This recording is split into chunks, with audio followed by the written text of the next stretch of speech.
Bonjour à tous, ici Laura. J'espère que vous allez bien. J'espère que vous êtes en forme.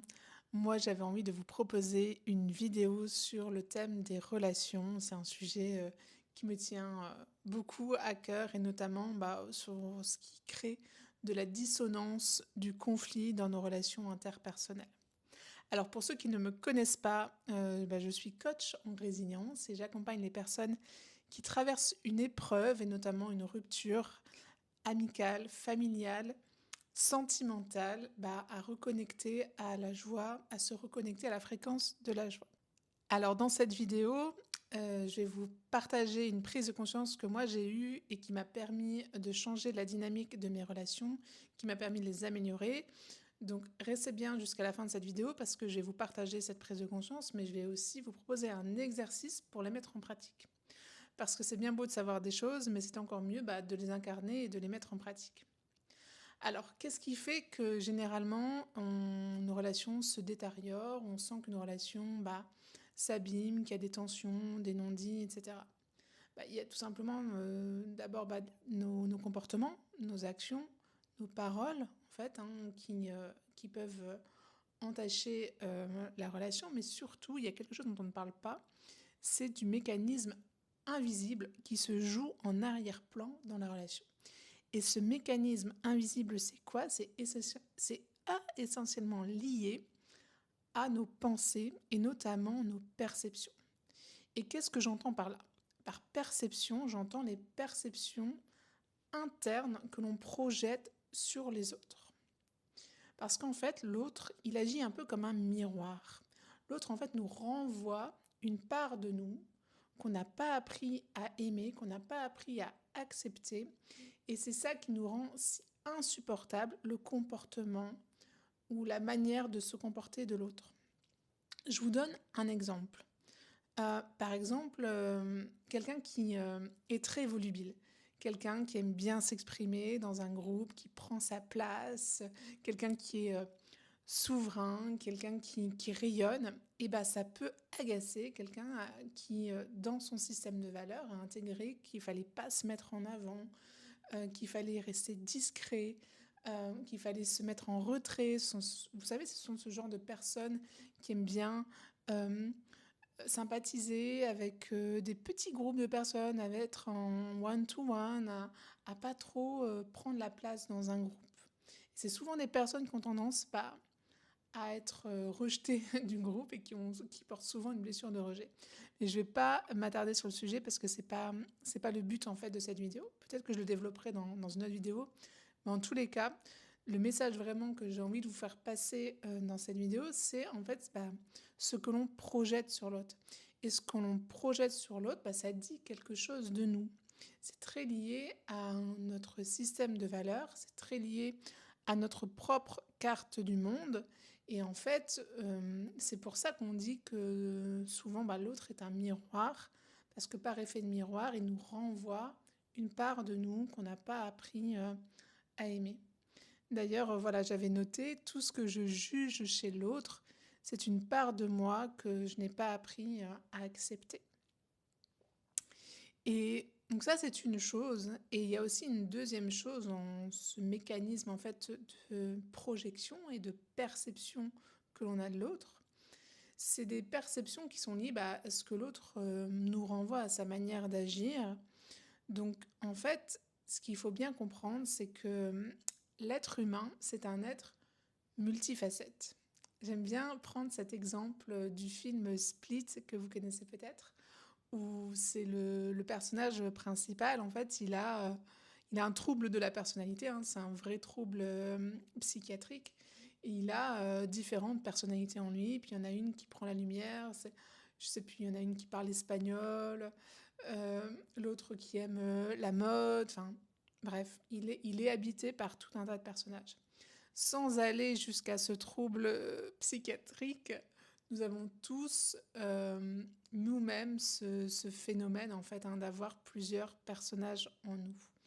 En fait, ce qu'il faut bien comprendre, c'est que la personnalité, elle a plusieurs traits dominants, mais elle a une myriade de composantes, de facettes différentes.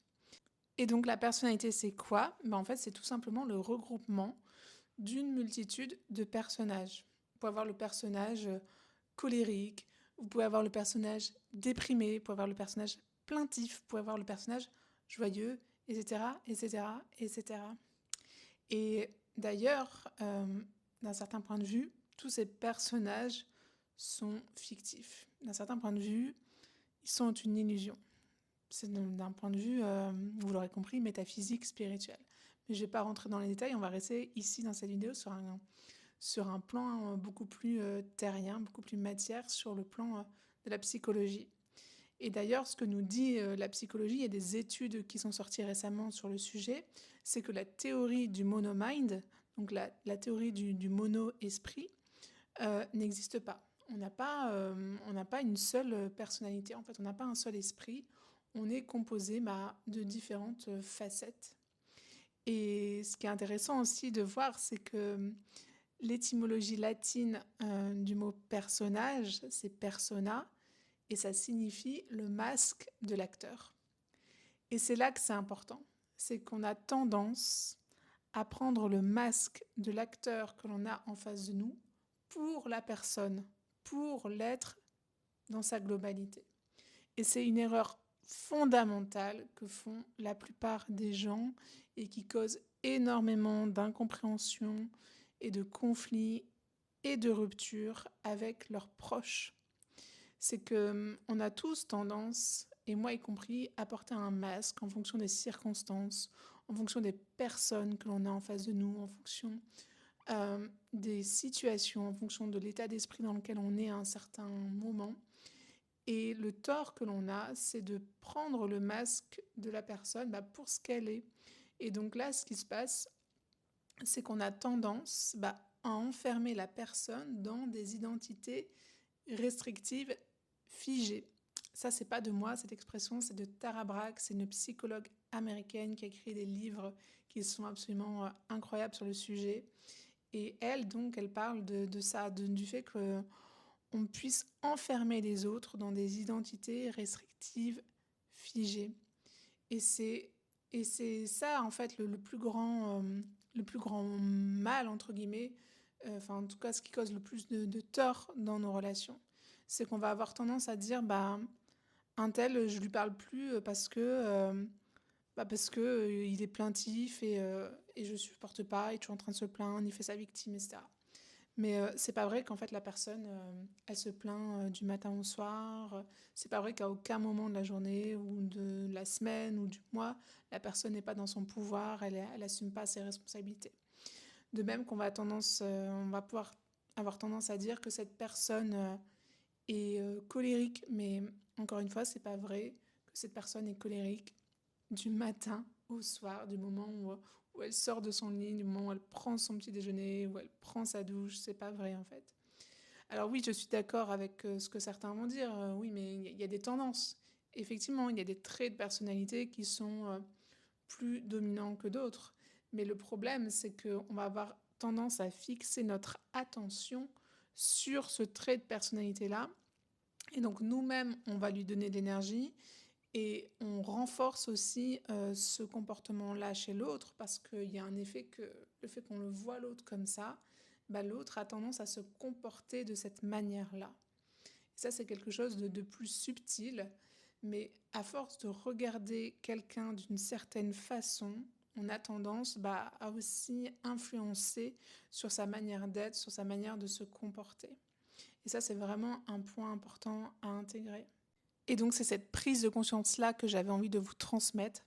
C'est notre, on va dire, notre biais, en fait, parce que c'est un biais cognitif, quelque part, d'enfermer l'autre dans une identité restrictive, figée, de laquelle on ne démord pas. Et le pire, c'est que parfois, on a tendance à justifier de cette identité-là pour ne plus parler à quelqu'un, pour couper les ponts avec elle, et alors qu'en fait, c'est pas l'entièreté de la personne. Alors l'exercice que j'avais envie de vous proposer, c'est pas d'aller repérer les différentes facettes chez les autres, c'est d'abord de s'occuper de soi. Donc je vous propose deux choses en fait, c'est de mettre en lumière vous, vos propres personnages, vous, votre manière de vous comporter au cours d'une journée, au cours d'une semaine, de repérer un petit peu qui prend la lumière. Tiens, quel discours je suis en train de me raconter en ce moment? Est-ce que c'est le plaintif qui est en train d'être à l'œuvre? Est-ce que c'est le colérique? Est-ce que c'est le pessimiste? Euh, alors, c'est vrai que ce sont des personnages qui sont pas très gais, mais en général, le personnage joyeux, on n'a pas vraiment besoin de l'identifier parce que tout simplement, on se sent bien quand c'est lui qui est à l'œuvre. Donc, moi, je m'imagine pas dire, oh tiens, Monsieur Joyeux, Madame Joyeuse est de sortie. Même si d'un certain côté, ça pourrait être rigolo. Mais voilà, c'est d'abord d'aller regarder chez soi quels sont les personnages à l'œuvre avant de commencer à aller l'identifier chez les autres. Et quand même, la deuxième chose aussi que je voulais vous proposer, c'est de mettre en lumière aussi ce biais cognitif-là que quelque part nous avons tous en fait. Et la deuxième chose que je voulais vous proposer aussi, c'est de repérer, vous, dans votre vie, dans vos relations, votre propension à enfermer vos proches dans ces identités restrictives figées dont parle Tara Brach. Parce qu'en fait, on le fait tous. On a tous tendance à enfermer l'autre dans son personnage, en fait, dans l'un des personnages. Et ce qui n'est pas juste en réalité, parce que cette personne-là n'est pas que ça. Donc voilà ce que j'avais envie de vous transmettre dans cette vidéo. Et je vais terminer avec une citation qui est de circonstance que j'aime beaucoup. Je vous la partage. Elle est de Etty Hillesum. Alors je pense que je ne le prononce pas très bien, mais c'est pas grave. Je vous la remettrai dans la barre de description. Il faut apprendre à vivre avec soi-même comme une foule de gens. On découvre alors en soi tous les bons et les mauvais côtés de l'humanité. Il faut d'abord apprendre à se pardonner ses défauts si l'on veut pardonner aux autres. C'est peut-être l'un des apprentissages les plus difficiles pour un être humain. Voilà ce que je voulais vous partager. Je vous dis à très bientôt